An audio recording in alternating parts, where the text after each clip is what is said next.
Atmakur MLA Mekapati Vikram రెడ్డికి ప్రత్యేక ధన్యవాదాలు తెలిపిన ఊరిబిండి ప్రభాకర్ రెడ్డి. రాపూరు వెంకట సుబ్బారెడ్డి మంచితనానికి మారుపేరుగా ప్రతి ఒక్కరికి నేనున్నానంటూ అభయం ఇచ్చే మేకపాటి విక్రమ్ రెడ్డి ఎల్లవేళలా ఆయుర ఆరోగ్యాలతో ఉండాలని ఈ సందర్భంగా ఊరిబిండి ప్రభాకర్ రెడ్డి వెంకట సుబ్బారెడ్డి పేర్కొన్నారు. సోమేశ్వర స్వామి దేవాలయానికి 50 లక్షల రూపాయల భారీ విరాళాన్ని అందజేసిన ఆత్మకూరు శాసనసభ్యులు మేకపాటి విక్రమ్ రెడ్డికి ఇరువురు ప్రత్యేక ధన్యవాదాలు చెప్పారు. ఎమ్మెల్యే పెద్ద మనసుకు శిరస్సు వహించి నమస్కరిస్తున్నట్లు వారు తెలిపారు. వెన్నలాంటి మనసున్న విక్రమ్ రెడ్డి లాంటి నాయకుడిని ఇంతవరకు చూడలేదన్నారు.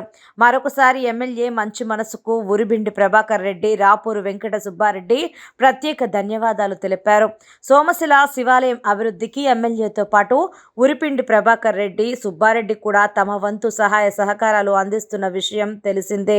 ఇందులో భాగంగా గాలిగోపురంతో పాటు అమ్మన్నమ్మ ఆలయ నిర్మాణాన్ని కూడా ఊరిబిండి దంపతులు ప్రత్యేక పూజలు చేశారు.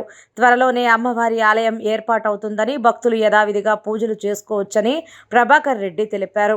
ఊరిబిండి ప్రభాకర్ రెడ్డిని ఈ సందర్భంగా సోమశిల గ్రామస్తులతో పాటు పలువురు ప్రత్యేకంగా అభినందించారు. ఇలాంటి నాయకుడు మా ఏరియాలో ఉండటం చాలా అదృష్టంగా భావిస్తున్నట్లు మండల ప్రజలు తెలిపారు. ఆలయ ధర్మకర్తలు ఉప్పల విజయ్ కుమార్ కూడా ఊరిబిండి ప్రభాకర్ రెడ్డిని, రాపూరు వెంకట సుబ్బారెడ్డిని ప్రత్యేకంగా అభినందించారు.